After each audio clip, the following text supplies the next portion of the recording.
ਕੁਸ਼ਤੀ ਸ਼ੌਕੀਨ ਸਾਰੇ ਵੀਰਾਂ ਨੂੰ ਮੇਰੇ ਵੱਲੋਂ ਯਾਨੀ ਅਮਿਤ ਠਾਕਰ ਵੱਲੋਂ ਪਿਆਰ ਭਰੀ ਸਤਿ ਸ੍ਰੀ ਅਕਾਲ। ਅੱਜ ਸਾਡੀ ਕੁਸ਼ਤੀ ਦੇ ਵਾਰਸ YouTube ਟੀਮ ਪਹੁੰਚੀ ਹੈ ਅਖਾੜਾ ਕੁਹਾਲੀ, ਜਿਹਦੇ ਵਿੱਚ ਅੱਜ ਆਪਾਂ ਮਹਾਰਾਸ਼ਟਰ ਦੇ ਬਹੁਤ ਹੀ ਵਧੀਆ ਪਹਿਲਵਾਨ ਉਪ ਮਹਾਰਾਸ਼ਟਰ ਕੇਸਰੀ ਕਿਰਨ ਭਗਤ ਨਾਲ ਗੱਲਬਾਤ ਸਾਂਝੀ ਕਰਾਂਗੇ। ਸੋ ਕੋਸ਼ਿਸ਼ ਕਰਾਂਗਾ ਕਿ ਮੈਂ ਪੰਜਾਬੀ 'ਚ ਵੀ ਇੰਟਰਵਿਊ ਲੈਣ ਦੀ ਤੇ ਨਾਲ ਹਿੰਦੀ ਵਿੱਚ, ਕਿਉਂਕਿ ਉਹਨਾਂ ਨੂੰ समझ ਘੱਟ आऊगी ਤੇ ਆਪਾਂ ਹਿੰਦੀ 'ਚ ਇੰਟਰਵਿਊ ਕਰਾਂਗੇ। ਸੋ बहुत बहुत स्वागत है पहलवान जी ਤੁਹਾਡਾ। नमस्ते। पहले तो मैं आपका अमित जी मतलब शुक्रगुजार हूँ कि आपने मेरे को बोलने का मौका दिया। और जो आप काम कर रहे हो उसके लिए मैं देखता हूँ, आपका कवरेज देखता हूँ, महाराष्ट्र से भी देखता हूँ, इधर से भी देखता हूँ। बहुत अच्छा लगता है कि जो कुश्ती के लिए काम करता है, इसलिए आपको मेरे से बहुत बधाई है। और आपका ऐसे ही चैनल आगे बढ़ते रहे और आप कुश्ती के लिए ऐसे ही सेवा करते रहे। तो पहलवान जी, मैं हिंदी में बात करूँ या पंजाबी में बात करूँ? पंजाबी इतनी समझ में मैं नहीं हिंदी में बात करूँ, है ना? हिंदी में तो मेरा सबसे पहला ये क्वेश्चन है कि आप महाराष्ट्र से हो, किस ज़िले से बिलोंग करते हो? तो ये दर्शकों को बताओ कि कहाँ से हो आप महाराष्ट्र से? मैं महाराष्ट्र से मान तालुका करके आता है और ज़िला वहाँ का सतारा आता है, उस यहाँ से आता हूँ और मैं पुणे में प्रैक्टिस करता हूँ। तो पहलवान जी, आपका जो ये पहलवानी का रुझान है, ये पहलवानी की तरफ आपको कैसे शौक पड़ा? जो आपका गांव है वो बहुत, मुझे पता लगा कि बहुत पिछड़ा हुआ गांव है, कुछ भी सुविधा ना होने के कारण भी आप यहाँ तक पहुँचे। तो ये जो पहलवानी का शौक था वो आपको कैसे पड़ा? पहलवानी का शौक तो घर में ही था। तो पहले हम दोनों भाई भाई थे, तो पापा का सपना था कि दोनों में से एक कोई तो पहलवान बने। तो वो बोले कि दोनों में से कोई भी बन जाएगा तो मेरे को खुशी हो जाएगी। लेकिन बड़ा भाई थोड़ा सा कमज़ोर था, उसको थोड़ा बीमार रहता था। तो ऐसे हम दंगल में जाते थे, दोनों भाई वो सब दंगल जाते थे। तो पापा तो कुली का काम करते थे ना, मुंबई में कुली का काम करते थे। तो हम गांव में आते थे 15-20 दिन, जो मेला रहता है उसके में। तो हर बार मेरी कुश्ती लगाती थी, मेरी कुश्ती हो जाती थी, पापा थोड़े से सिखाते थे, तो अच्छा लगता था। लेकिन एक साल ऐसे हुआ कि मेरे को एक जन ने गिरा दिया दंगल में। मैं पाँचवीं कक्षा में रहूँगा, तो फिर मेरे को बहुत बुरा लगा। तो मैं पापा को बोला मेरे को कुछ भी करो, मेरे को 2 दिन में अखाड़े में छोड़ो। पापा बोले ठीक है। तो उसी दिन उसी रात में पापा अखाड़े में देखने के लिए चले गए और फिर वहाँ से चालू हुआ ये सफ़र। अ, कौन सी वो मतलब अखाड़ा था या एकेडमी थी जहाँ से आपने स्टार्टिंग की है? और कौन से आपके गुरु थे जिन्होंने आपको स्टार्टिंग से मतलब पहलवानी का गुर जो है वो सिखाए हैं, वो सारा हमें बताइए। पहले तो मैं अटपड़ी करके वहाँ पे छोटा सा ये के तालुका है, छोटा सा, मतलब वो भी वही आता है कि वहाँ पे पानी की बहुत कम सुविधा है। तो वहाँ पे नामदेव बडरे करके गुरुजी थे, उन्होंने मेरे को 4 साल बहुत बढ़िया प्रैक्टिस करवाया। उन्होंने मेरे को डाव सिखाए। उसके बाद वहाँ पे बड़े लड़के नहीं थे, तो उन्होंने मेरे को काका जी के पास छोड़ दिया, काका पवार जी के पास। तो उन्होंने भी मेरे पे बहुत ध्यान दिया। और फिर बहुत उन्होंने गोविंद तात्या और काका जी ने, इन्होंने, और इंद्र सिंह पोंगल, इन्होंने मेरे को बहुत सपोर्ट किया रेसलिंग में। और फिर लॉकडाउन लग गया और फिर अभी चालू है, मैं फिर यहाँ पे आ गया हूँ अभी प्रैक्टिस के लिए। पहलवानी के साथ साथ पहलवान जी, आप स्टडी भी आपने की है या कर रहे हो, कैसे है? हाँ, मेरे अभी स्टडी चालू है, सेकेंड ईयर में हूँ मैं अभी। और अभी अभी एग्ज़ाम दिया, ऑनलाइन एग्ज़ाम दिया मैंने अभी। तो स्टडी के साथ साथ पहलवान जी, आपका पहलवानी में भी बहुत अच्छा प्रदर्शन रहा महाराष्ट्र में। आप उप महाराष्ट्र केसरी भी बने हो, तो गवर्नमेंट की तरफ से आपको अब तक कोई जॉब मिली है या नहीं मिली? हाँ, मेरे को 2016 में जूनियर में थर्ड आने के बाद जॉब मिल रही थी, इसमें आर्मी में। तो मैं थोड़ा सा, मैंने बोला कि अभी अभी जल्दी आर्मी में नहीं जाना है, कि पहले थोड़े से एक्सस अभी और प्रैक्टिस करनी है और बड़ा होना है। थोड़े चोट के बारे बारे में सिर्फ चोट लग गई मेरे को थोड़ी सी, तो अभी ठीक हूँ पूरा। अभी तो जॉब का कुछ सोचा नहीं, कभी पहलवानी ही करनी है। तो पहलवान जी, जब प्रैक्टिस शुरू होती है आपकी, जब आपने मतलब प्रैक्टिस शुरू की है, तो मेहनत किस टाइप की, कितनी मेहनत करते थे आप? जैसे उठा भट्टी बोलते हैं या बैठक बोलते हैं या रनिंग है, वो सारा मतलब बताइए आप।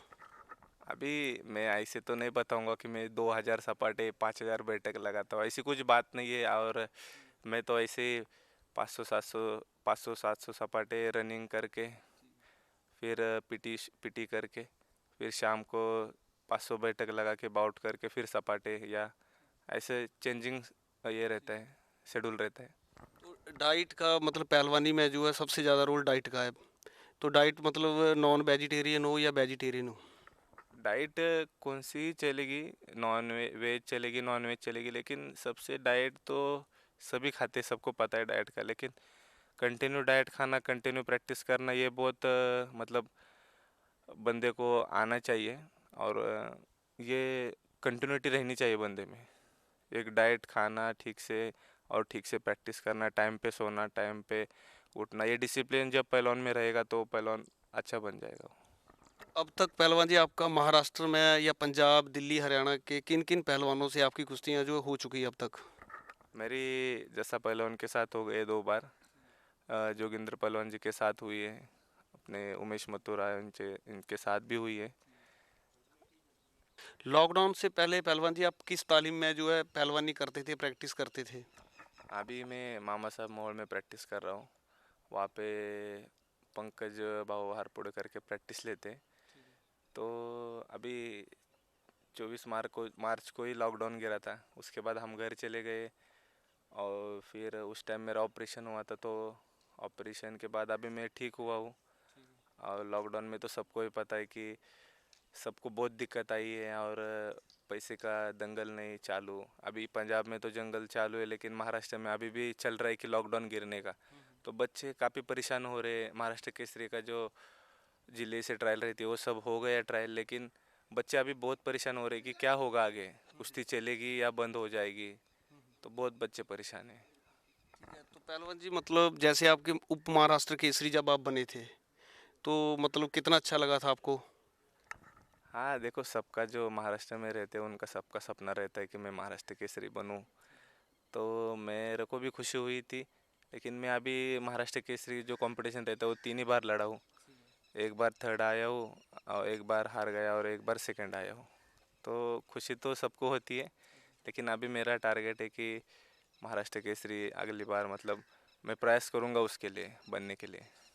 पहलवान जी एक मुझे खास बात देखने के लिए मिली है कि जब महाराष्ट्र में जो महाराष्ट्र केसरी का टाइटल जीता है उसको लोग बहुत ज़्यादा पसंद करते हैं। जो हिंद केसरी हुआ या भारत केसरी हुआ, जो यहाँ से बन के जाता है लोग उसको सेटिंग क्यों बोलते हैं, उसको इतनी तजब्बु क्यों नहीं देते, एक महाराष्ट्र केसरी के टाइटल को ही वो क्यों मानते हैं? जो महाराष्ट्र केसरी का कंपटीशन रहता है उसमें सबका प्यार है उसमें, मतलब जो महाराष्ट्र की वो हिंद केसरी रहता है, वो भी बहुत बड़ा ये कंपटीशन है। लेकिन महाराष्ट्र केसरी में कैसे रहता है कि मट्टी अलग रहती है, मैट अलग रहती है। तो मट्टी से जो फाइनल में आएगा और मैट से जो फाइनल में आएगा, उसकी मैट पे फाइनल रहती है। तो आदमी उसको बहुत प्यार करते हैं। और जब हम बाहर जाते, मैं कैंप में भी रहा हूँ, इंडिया कैंप में भी, पंजाब में भी इससे पहले आया था। लेकिन जो महाराष्ट्र केसरी का दंगल रहता है तो उसमें क्रेज़ ज़्यादा रहती है उसकी, महाराष्ट्र केसरी की। और जो छोटे छोटे बच्चे रहते हैं वो भी बोलते हैं कि महाराष्ट्र केसरी बनना ही है। पहलवान जी मैट पे आपका प्रदर्शन अब तक मतलब जूनियर में या सीनियर में, उसके बारे में बताइए। जूनियर में मेरा 2016 में थर्ड था। उसके बाद फिर 2 साल मेरे इंजरी में चले गए, तो मेरे को कभी मौका नहीं मिला मैट पे लड़ने का, क्योंकि इंजरी से 2-3 साल में इंजरी में ही रहा हूँ। अभी ठीक हुआ हूँ, और अभी अंडर 23 का देखेंगे, जो प्रैक्टिस करके उसमें लड़ने का प्रयास करेंगे। तो पहलवान जी ज़्यादातर मैंने आपकी कुश्तियाँ यूट्यूब पर भी देखी है, कई बार लाइव भी देखी हैं। जो आपकी लड़ने की रफ्तार है वो बहुत तेज़ होती है, बहुत ज़्यादा अटैक अटैक करते हो आप। इसकी क्या खासियत क्या है? ऐसे ऐसी कुछ बात नहीं है कि मैं ज़्यादा ये करता हूँ, लेकिन जो महाराष्ट्र की कुश्ती रहती है उसमें ऐसे ही 10 मिनट से ज़्यादा कुश्ती चलती ही नहीं। लेकिन फिर जब मेरी यहाँ के पहलवान जी से कुश्ती हुई, तो मेरे को पता चला कि लॉन्ग कुश्ती भी बहुत चलती है पंजाब में। लेकिन जो पंजाब की कुश्ती अलग है, महाराष्ट्र की कुश्ती अलग है, लेकिन दोनों कुश्तियाँ भी अच्छी लगती है। तो मैं भी प्रयास कर रहा हूँ कि कैसे पंजाब जो खेलते हैं वैसे खेलने का प्रयास जल्दी से उसे वैसे सीख लूँगा मैं धीरे धीरे। कौन सा ऐसा पहलवान था जिसके साथ आपकी पहली कुश्ती हुई हो जो अच्छा हो, जिसको जिसके साथ कुश्ती लड़ने के बाद आपको पता लगा हो कि मैं भी एक अच्छा पहलवान बन सकता हूँ? मैं जोगिंदर पहलवान जी से लड़ा हूँ। तो वो तो बहुत बड़े पहलवान थे, तो मेरे को उनके साथ लड़ने के बाद मैं फिर गया स्टेडियम में, उनके साथ 16 मिनट लड़ी मैंने कुश्ती।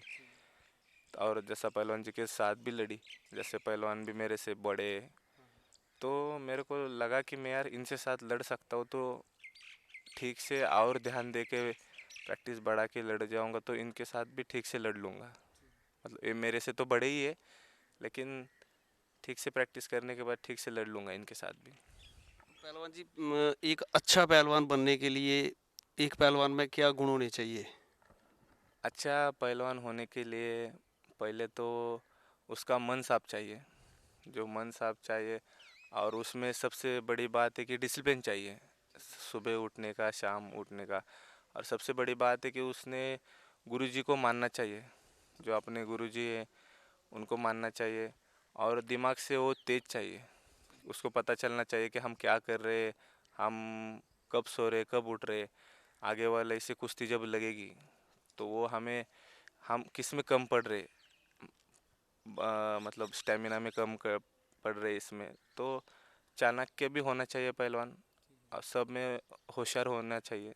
तो ये गुण होनी चाहिए पहलवानों में। तो पहलवान जी, जब पहलवानी शुरू की थी तो घर का माहौल आप सही नहीं था, कैसा था, तो कैसे चला फिर वो कि मतलब जो अपनी, क्योंकि एक पहलवान अच्छा पहलवान बनने के लिए तो खर्चा बहुत ज़्यादा चलता है, तो वो कैसे सब कुछ किया इसके बारे में बताओ।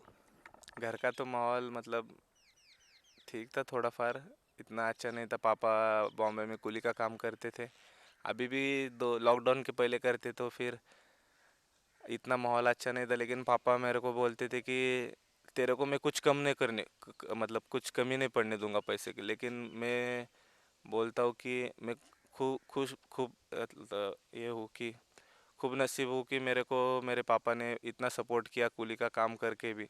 उनको 20,000 मिलते तो 10,000 मेरे को उन्होंने दिए। तो मैं मतलब कभी भूल नहीं सकता कि वो दिन, कि पापा ने मेरे को बहुत इससे बहुत का सपोर्ट किया। तो पहलवान जी, अब लॉकडाउन लग चुका है, पिछले दो दो ढाई साल से आप इंजरी से जूझ रहे हो, तो मतलब किसी आपकी स्टेट के या किसी ने आपकी सहायता की हो, क्योंकि आपके साथ कुछ लड़के भी जुड़े होंगे जिनका डाइट का भी खर्चा आपके साथ चलता होगा, तो ये कैसे, मतलब किसी ने आपकी हेल्प की है अब तक? ऐसे तो मेरे को पवार साहब, जो शरद चंद्र जी पवार है, उन्होंने 1 साल के 12 लाख रुपए मतलब 3 साल के लिए दिए थे। तो वो चल रहे थे 2 साल से, तो पिछले साल वो ख़त्म हुआ। मेरे साथ मेरा पार्टनर भी है दादा करके, और दो छोटे बच्चे भी है। तो आपको भी पता है पहलवानी का खर्चा कितना होता है, क्या होता है। तो मैं भी इंजरी में था, लेकिन मेरे को इस बात का बुरा लगता है कि जो बच्चे हैं जो अभी चल रहे हैं अच्छे वाले, तो उनका सीज़न भी नहीं चल रहा। अभी मैं 10-20 दिन से इधर आया हूँ, मैं तो देख रहा हूँ कि वहाँ का जो माहौल है, वहाँ पे दंगल नहीं चल रहे, कुछ नहीं चल रहे। तो मेरे दोस्त के भी फ़ोन आते हैं कि बहुत परेशानी चल रही है, तो आधे पहलवानों ने तो पहलवानी छोड़ दी है, तो बहुत बुरा हाल चल रहा है पहलवानी का। तो सरकार ने भी ध्यान देना चाहिए उस पर। तो ये जो अभी कोरोना महामारी चल रही है, इसका ऊपर पहलवानी के ऊपर कितना प्रभाव पड़ेगा, ये बताओ जरा। देखो इस इधर का तो नहीं बता सकता मैं पंजाब का, लेकिन जो महाराष्ट्र का है, तो मैंने देखा तो जो जो बड़े पहलवान थे उन्होंने तो पिछले साल ही शादी कर दी, 6 महीने में। तो अभी जो कोरोना का चल रहा है, तो कैसे पहलवानों को, सबका जो घर का रहता है वो बहुत गरीबी रहती है घर की। तो अभी मैं देख के आया तो ज़्यादा पहलवान बोल रहे यार अभी छोड़ दे, कोई तो नौकरी कर ले या घर का खेत बीत कर लेंगे। लेकिन अभी देखो कोरोना से तो हम कुछ कर नहीं सकते, अभी चल रहा है उसके साथ चलने लगेगा। लेकिन मैं ये ही बताना चाहता हूँ कि 6 महीने के बाद, 7 महीने के बाद ये ख़त्म हो जाएगा। वही वही डटे रहो और करते रहो। तो पहलवान जी, आपका कोई फेवरेट दाव बताओ जिससे आप पहलवानी को, जब उस रेंज पे पहलवान आ जाता है तो बहुत कम है जो आपसे बचता हो। हाँ, मैं डोगा, आप में डोगा बोलते हो उसको, वो महाराष्ट्र में उसको कुंडी बोलते। तो उसमें आने के बाद मैं गिरा लेता हूँ। पहलवान जी, एक आपका भाई दत्ता भगत, यही नाम है उनका शायद, हाँ वही। तो एक किरण भगत, एक भाई जो है वो देश की सेवा करता है और दूसरा भाई मिट्टी की सेवा करता है, तो कैसा लगता है फिर आपको?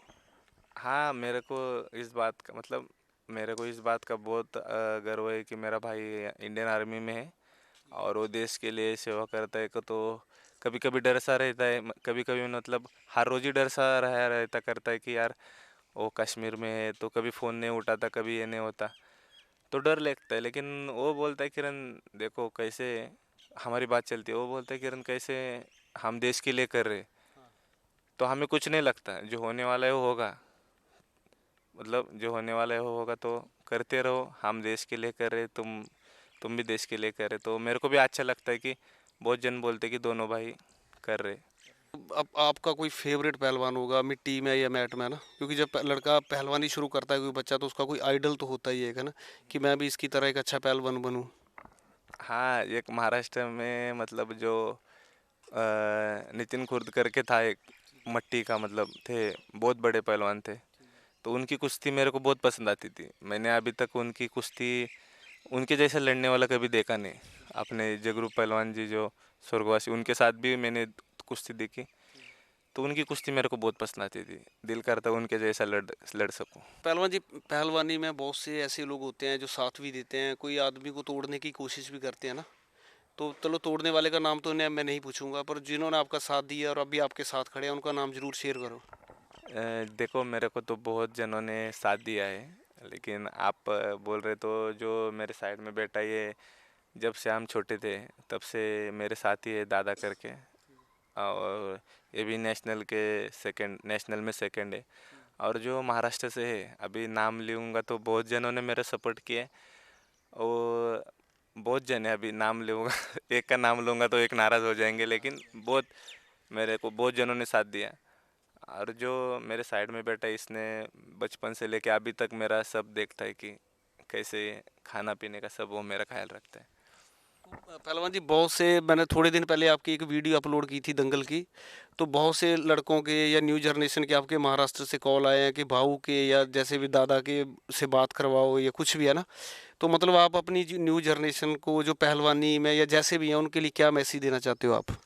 अभी जो मैंने भी देखा तो सबका यही मानना है कि मैं जल्दी रिकवर हूँ, तो मैं पहले तो सबकी माफ़ी मांगनी चाहता हूँ कि मैंने उनको बहुत सब्र कराया, लेकिन मैं जल्दी से जल्दी ठीक होऊंगा। और नए जनरेशन को मैं यही बात बताऊंगा कि सब ठीक से प्रैक्टिस करो, कौन सा भी गेम खेलो, मैं बोल रहा नहीं कुश्ती खेलो, कौन सा भी गेम खेलो उसमें पूरी जी जान लगाओ और पूरा प्रैक्टिस करो। पहलवान जी, लास्ट सवाल मेरा है कि आप पंजाब में, जो कि अमृतसर ज़िले में अपना अखाड़ा ख्वाली, यहाँ पे आजकल प्रैक्टिस कर रहे हैं, तो यहाँ का माहौल कैसा लगा, या यहाँ के जो गुरुजी हैं उनका कैसा आपको लगा प्रैक्टिस करवाने का ढंग?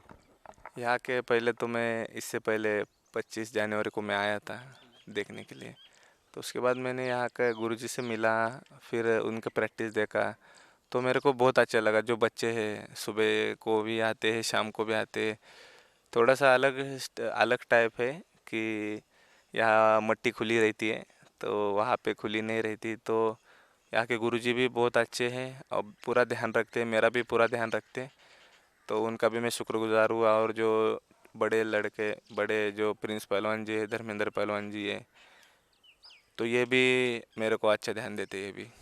तो पहलवान जी, बहुत बहुत धन्यवाद, आपने हमें अपना प्रैक्टिस को छोड़ के हमें टाइम दिया, बहुत बहुत धन्यवाद आपका। नहीं, ऐसी कुछ बात नहीं है। और मैं आपके चैनल का, कुश्ती दीवारस का शुक्रगुजार हूँ कि मेरे को बुलाया आपने और बोलने का जो मौका दिया, तो मैं आपका और आपके चैनल का धन्यवाद मानता हूँ।